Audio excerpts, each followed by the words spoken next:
Promote ചെയ്ത രീതിയും ഭയങ്കരമായിട്ട് ചർച്ചയാവുന്നുണ്ട്. കാരണം കഴിഞ്ഞ കുറച്ച് ദിവസങ്ങളായിട്ട് സോഷ്യൽ മീഡിയയിൽ എല്ലാം ഇമ്രാനാണ്.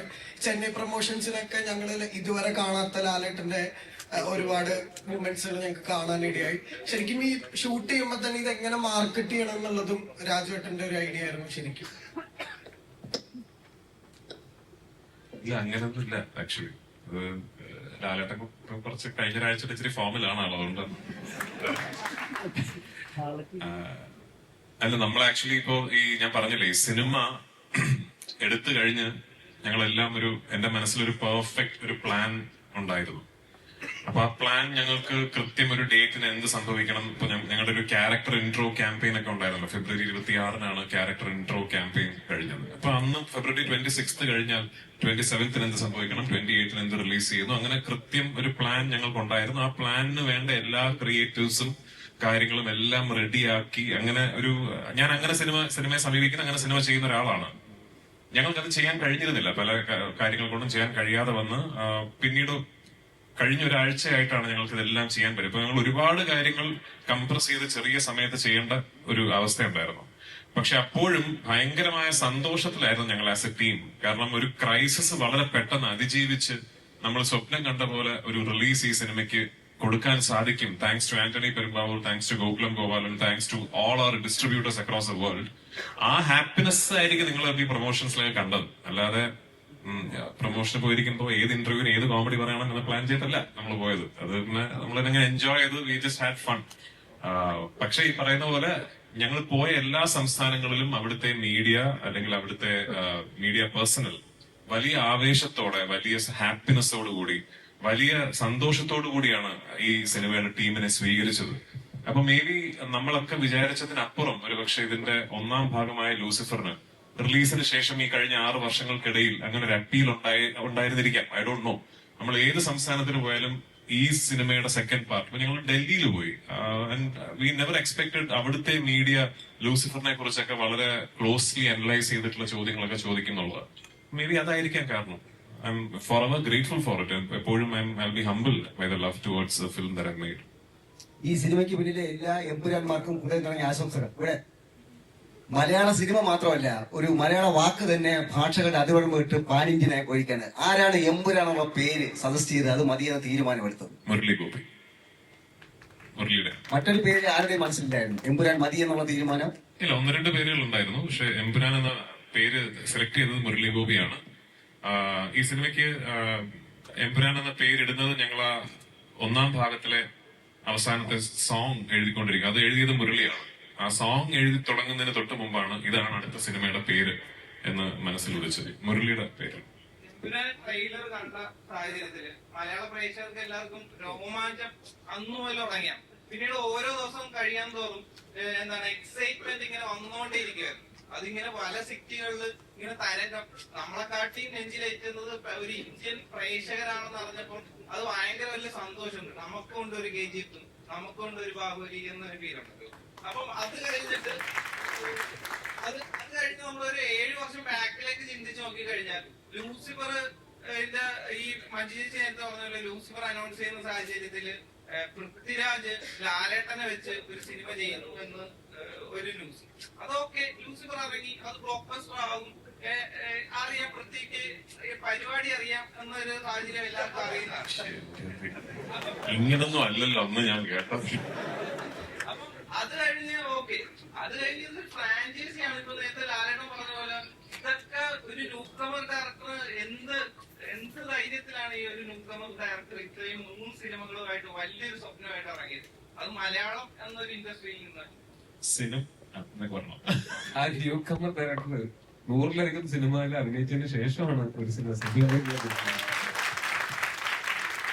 അല്ല, ഞാൻ സിനിമ സംവിധാനം ചെയ്യുന്ന കാര്യത്തിൽ മാത്രമല്ല, ഞാൻ ഒരു പബ്ലിക് സ്ഫിയറിലേക്ക് വന്ന സമയം മുതൽ, എനിക്കൊരു 18 വയസ്സുള്ളപ്പോഴാണല്ലോ ഞാൻ നടനാവുന്നത്. അന്ന് മുതൽ ഞാൻ ചെയ്യുന്ന പല കാര്യങ്ങൾക്കും നിങ്ങളൊക്കെ എന്ത് ധൈര്യത്തിലാണ് എന്നാണ് ചോദിച്ചോണ്ടിരുന്നത് ആക്ച്വലി. അതിങ്ങനെ ഒരു വഴി കൂടെ പോകുന്നു. വൈറൽ വീഡിയോയെ പറ്റി സംസാരിക്കുമ്പോൾ ഇപ്പോഴത്തെ ചിരിയോടുകൂടി പറയുന്നു, ഞാൻ ഇതുവരെ സക്സസിൽ എത്തിയിട്ടില്ല, ഞാൻ കണ്ട ഡ്രീമിലേക്ക് എത്തിയിട്ടില്ല എന്ന് പറയുന്നു. പക്ഷെ ഞങ്ങളെ പോലുള്ള ആൾക്കാർ നോക്കുമ്പോൾ നിങ്ങൾ ഡ്രീമിലാണ് നിൽക്കുന്നത്. അപ്പം ഇതുവരെ എത്തിയിട്ടുള്ള ഈ സക്സസ് മന്ത്രം എന്തായിരിക്കും ഞങ്ങളുമായിട്ട് ഷെയർ ചെയ്യണമെങ്കിൽ? ഇല്ല, അതിനൊരു മന്ത്രമൊന്നുമില്ല. എനിക്ക് ഭയങ്കരമായിട്ട് ലൈഫിൽ ഒരുപാട് വലിയ ആഗ്രഹങ്ങളുള്ള ആളാണ് ഞാൻ. ഭയങ്കര വലിയ സ്വപ്നങ്ങൾ കാണുന്ന ഒരാളാണ്.